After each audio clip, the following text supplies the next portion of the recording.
I'm here. What? A cult. Oh. If that's interesting, I guess that. I think there's a little to unpack there, but okay. Definitely you need to write a book about that. Imagine the MAGA without the Trump part, and that's about the cult I escaped from. Luckily, I'm an atheist. No, when I see a green arrow, I don't know what to do because I never see it. Yeah, it never happens. Luckily, I'm an atheist, so I don't have to worry about any of the Trump stuff. Oh my God. I heard the last few days they've shut down a few streets. They don't say where, but there's been some protesting, like police with their shields and their body armor because people are throwing things.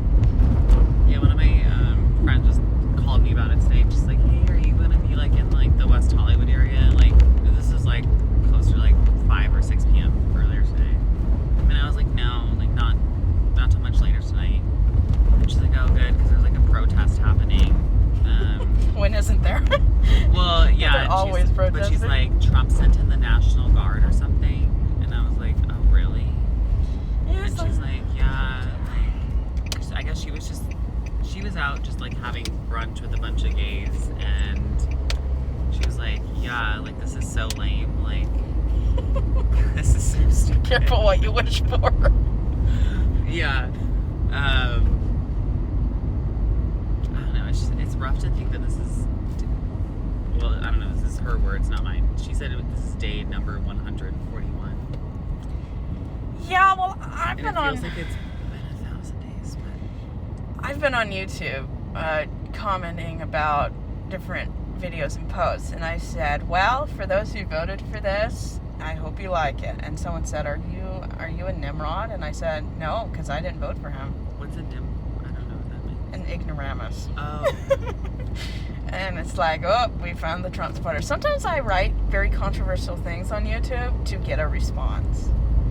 It's not always the way I feel, but sometimes I like getting a very interesting response. Yeah. Gotta get those homophobes and racists to come out of the woodwork somehow. Yeah. I used to live in Florida. Ugh. I used to live in Florida too. I was in Jacksonville, so far north. Oh, I was in Orlando, so no. Well, Orlando, I mean, it's a tourist trap, but Jacksonville, let's see, last summer was voted the ugliest place to spend your summer. I agree, it's hideous. Yeah, I've been to Jacksonville, I want to say at least 2 times that I can remember, but I want to say I've been there maybe a 3rd time, but definitely at least 2, and it was not, I mean, it's nice, but, or like, I guess it's like architecturally, it's kind of pretty-ish, but... It's like a zombie movie, like, right at the beginning, where people come out of their houses. There's nothing downtown. Nothing. Yeah. No one wants to live down there. There's like 2 cars per street. It's like 28 days. Yeah.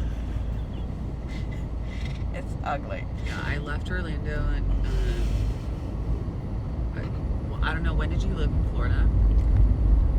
Well, I got out the week before the election. I knew either way we're screwed. But I lived there, let's see, June of 2022 to October of 2024. Okay, so you're there after I was there. Yeah. So I was there during the first election, and I was committed to, because Florida, if you can remember, voted for Obama, like when Obama was in the White House. Before my time. I didn't vote till 2012. Well, and so I was like, okay, like we can get Florida to go for Hillary, like 100%, we can do it. And I was driving people in Orlando. I took 3 weeks off of work. And I was just driving people all day. And I was so committed. And then in the midst of all that, there was the Pulse shooting. Oh dear. And I was at Pulse nightclub with all my friends. Not like Pulse? Like we were at the nightclub, yeah. Okay. I thought you were talking about the Parkland shooting. No, we were at the Pulse nightclub shooting. Pulse nightclub shooting. Oh, And we dear. were all shoved in a stall and we jumped out of